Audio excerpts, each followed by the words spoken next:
Graça e paz a todos vocês, independente da sua religião, da fé que você professa, seja lá na religião que for.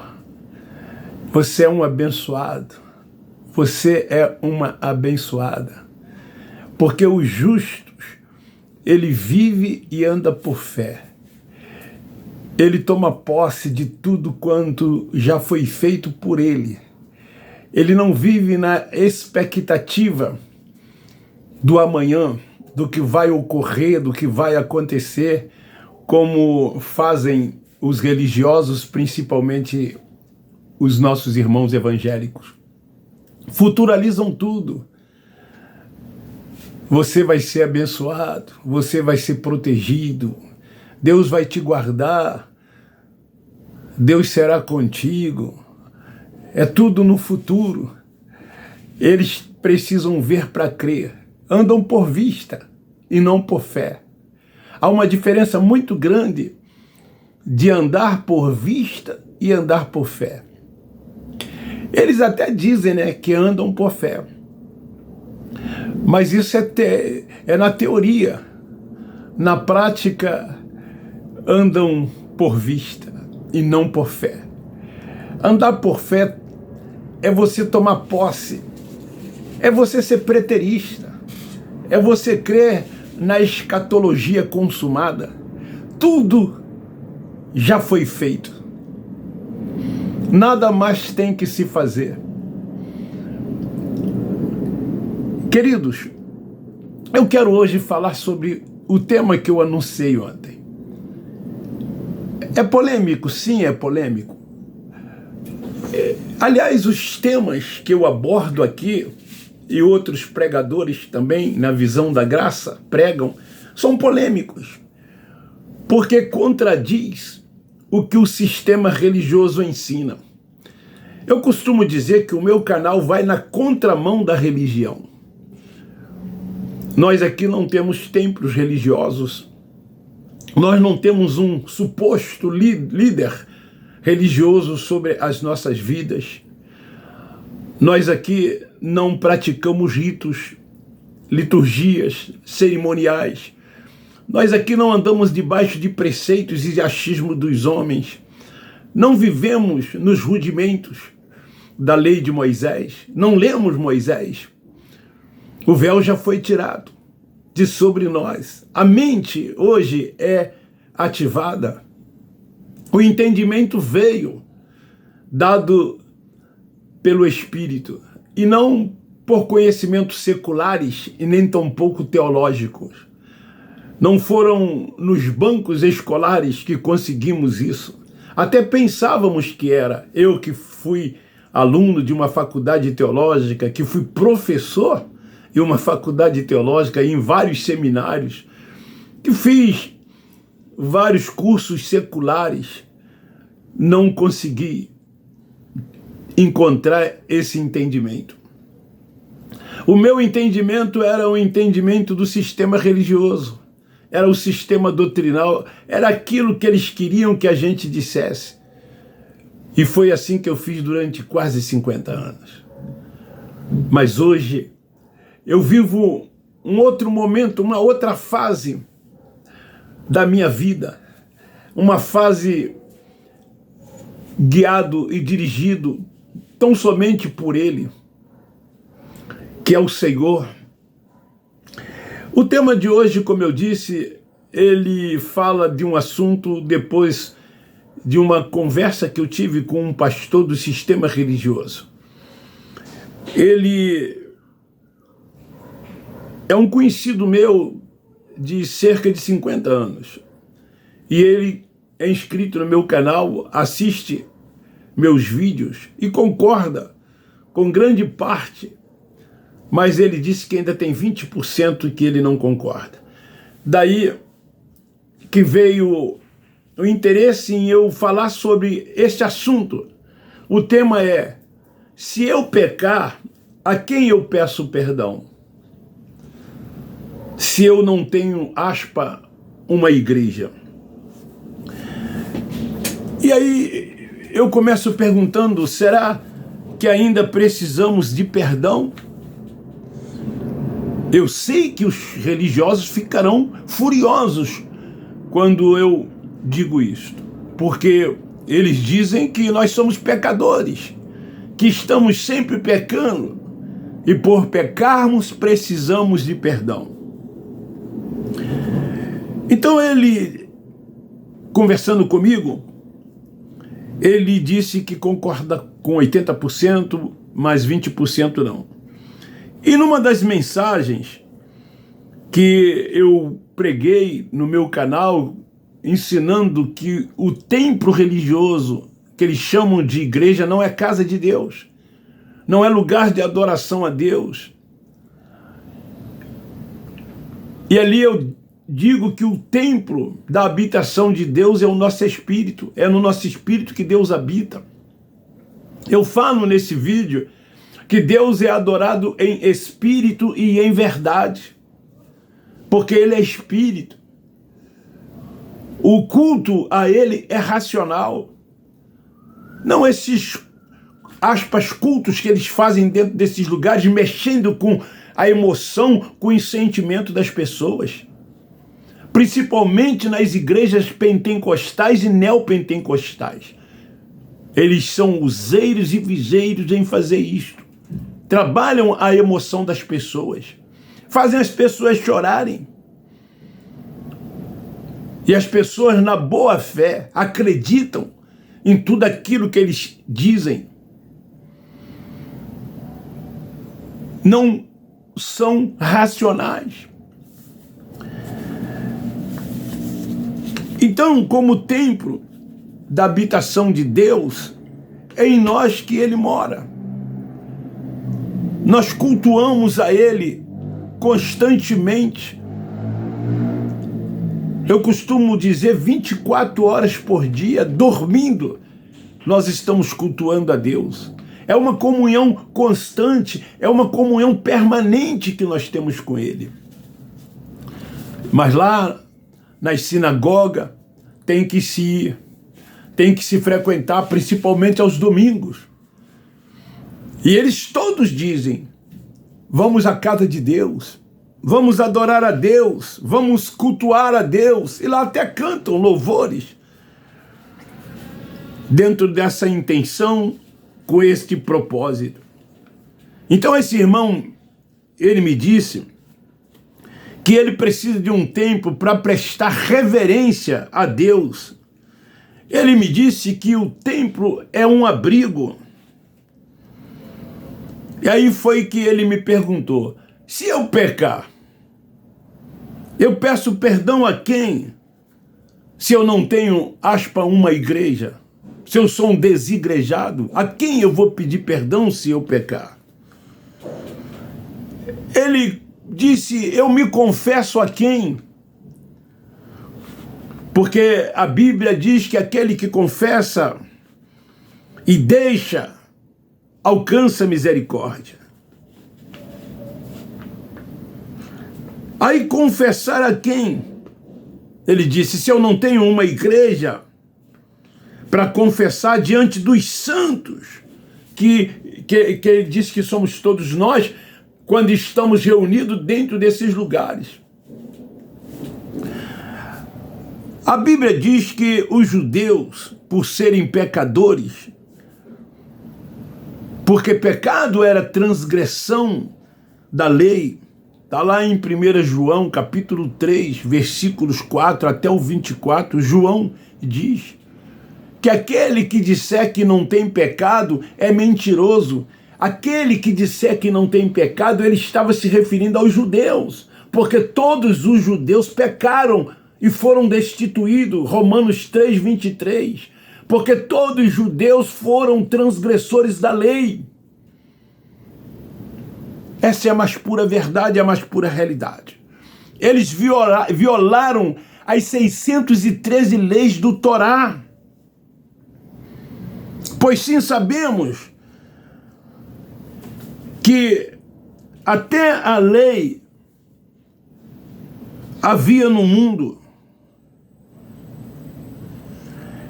O pecado, porém, não era levado em conta. Até a lei havia sim o pecado no mundo, mas não era levado em conta, porque ela não existia. Paulo diz que não imputava o pecado, porque a lei não havia. Romanos capítulo 5, versículos 13 e 14. Ele diz assim: pois antes da lei estava o pecado no mundo, mas não havendo lei, o pecado não é imputado. No entanto, a morte reinou desde Adão até Moisés, mesmo sobre aqueles que não pecaram, à semelhança da transgressão de Adão, o qual é a figura daquele que havia de vir. Jesus, a manifestação de Deus em carne, ele veio com um propósito, com o objetivo de cumprir a lei e buscar e salvar as ovelhas perdidas da casa de Israel, que estavam debaixo da maldição da lei, por desobediência, por transgredirem a lei se tornou maldição sobre eles. Então foi preciso que Deus se manifestasse através do Filho, nascido de mulher. Jesus era judeu e ele cumpriu toda a lei. Disse tetelestai, está tudo consumado. Então, uma vez, os judeus confessando esse pecado, eles alcançavam sim misericórdia. Mas o que a religião faz? Ela transporta isso para depois da cruz, porque eles vivem antes da cruz. Eles vivem antes da cruz.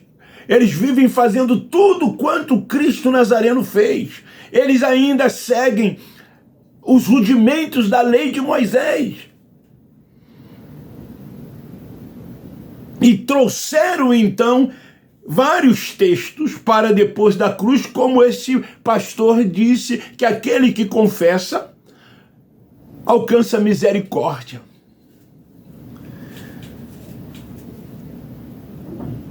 E que precisa de um lugar para confessar diante dos santos.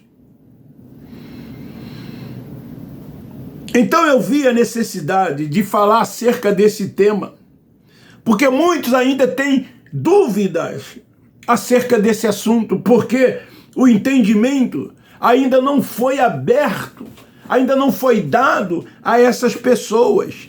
E enquanto o entendimento não vem, não se tem como reinar em vida, não se tem como entender qual é a perfeita, boa e agradável vontade de Deus. Enquanto o entendimento não vem, não tem como entender essas coisas. A interpretação do texto é literal, é aplicado a todos, quando a Bíblia foi escrita tão somente para os judeus, todas as profecias se cumpriram. Hoje ela se tornou um livro histórico, tão somente, e não tem nada a ver com esses pontos doutrinários ensinados pelos líderes religiosos nas instituições religiosas, tornando os filhos de Deus que lá estão escravizados debaixo dos seus achismos e dos seus preceitos. Paulo os trata dessa forma, dessa maneira. Nós éramos antes gentios, hoje todos nós somos filhos de Deus. Então, como gentil que éramos, não estávamos enquadrados dentro do judaísmo, da lei do Torá. Não era para nós, era tão somente para os judeus. Aqui em Colossenses capítulo 2, versículo 10, diz assim: e recebeste a plenitude em Cristo. Nós, os gentios, recebemos essa plenitude nele, que é o cabeça de tudo, de todo o principado. Apesar de que esse texto, Paulo se dirige aos irmãos em Colosso. Mas nós, pela fé que fomos justificados em Abraão, estamos perfeitos nele. Nele quem? No Cristo ressuscitado, que é o cabeça. Perfeito quer dizer pleno, toda plenitude. Já nascemos perfeito nele, novas criaturas. Nunca o nosso espírito esteve em estado de salvação e nem de condenação. Nós não somos isso que vemos ou que dizem quem somos. Somos um espírito revestido de carne e sangue. E Deus é Pai dos espíritos. E Ele não nos vê na carne. Isso não nos leva à libertinagem, porque somos espirituais. E os espirituais não vivem na prática das obras da carne, porque são espirituais e não são discernidos daqueles que são carnais. Então ele nos deu o que? A perfeição. E essa revelação dele, a Paulo, o apóstolo da graça, nos apresenta como perfeito. E se somos perfeitos, daí eu pergunto, como pedir perdão de algo a ele, se ele já nos aperfeiçoou nele? Até entendo que aqui nesta vida, quando erramos com o próximo, com uma outra pessoa, sim, devemos nos dirigir a esta pessoa e pedir perdão. Mas não para salvação, como ensina os religiosos evangélicos, mas pedimos perdão para vivermos em paz, para vivermos em harmonia, para vivermos em comunhão uns com os outros, independente da fé que professam e da religião que praticam. Porque somos todos irmãos. Então a nossa experiência é depois da cruz. Os da igreja primitiva que faziam isso era antes da cruz. Tinha que se pedir perdão, porque eram pecadores, transgressores, e precisavam da misericórdia e da compaixão infinita de Deus. Eles viveram o período da transição da lei para a graça, que não foi o nosso caso, que já nascemos justificados e perfeitos nele. Eles precisaram, sabe por quê? Porque estavam debaixo da lei, estavam debaixo da condenação do pecado, porque eram transgressores. Não era o nosso caso, nós nascemos depois dele aniquilar o pecado. Nascemos depois dele aniquilar o pecado, de conceder o perdão.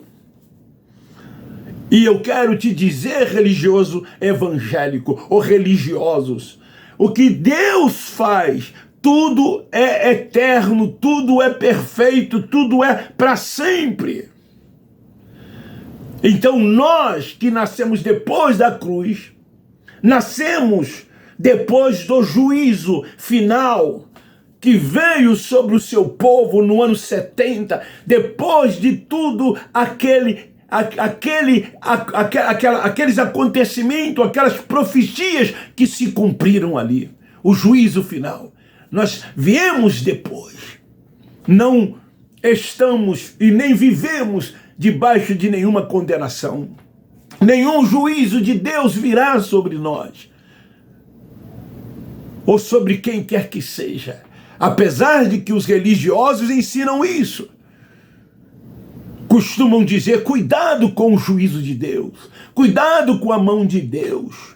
Eles cometem por meio da carne e acham que Deus vai fazer com eles por causa dos pecados, aspas, que cometeram, que são obras da carne, por errar o alvo. Não, aquele que semeia na carne ceifa. Não que Deus esteja punindo, não que Deus esteja castigando.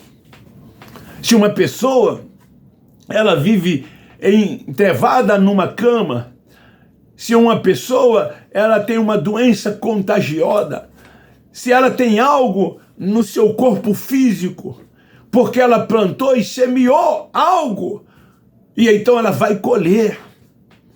Se ela semeou maldade, perversidade sobre o seu próximo, ela vai colher, porque plantou, colhe.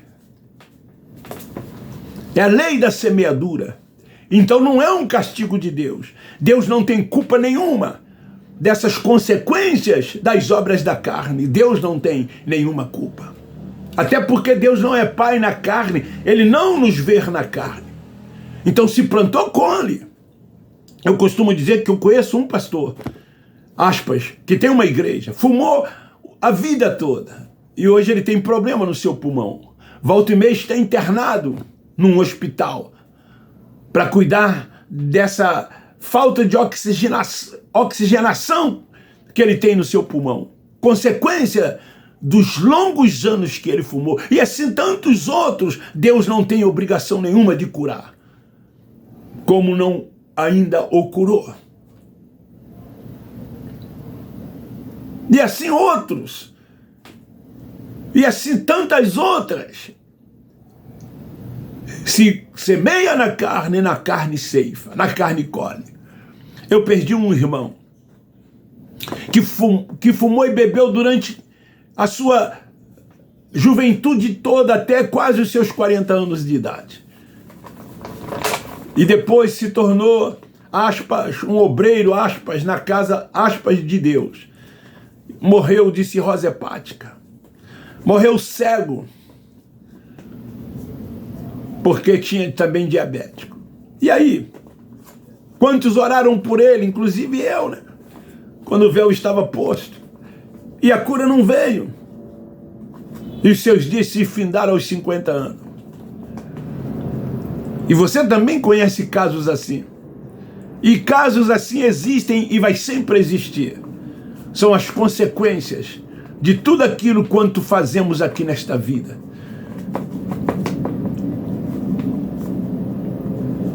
Em todas as áreas, até na área do relacionamento. Quantas mulheres, quantos homens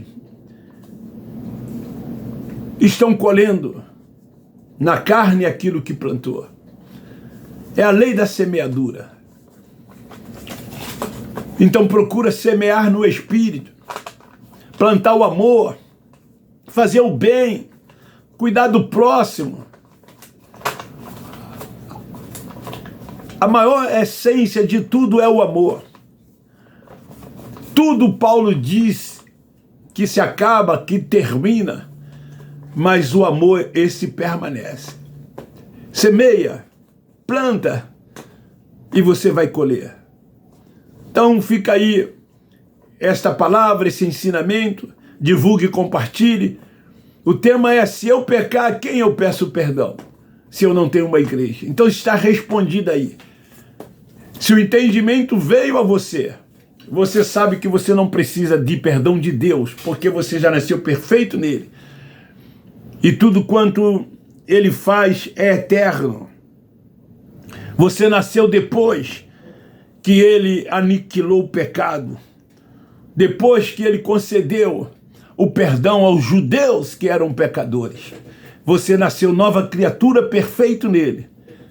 Hoje você reina em vida e descansa tão somente nele. Beijo no seu coração, um forte abraço, divulgue e compartilhe. Não esqueça de comentar e de dar um like. Meu muito obrigado. Eu termino dizendo: nós amamos vocês.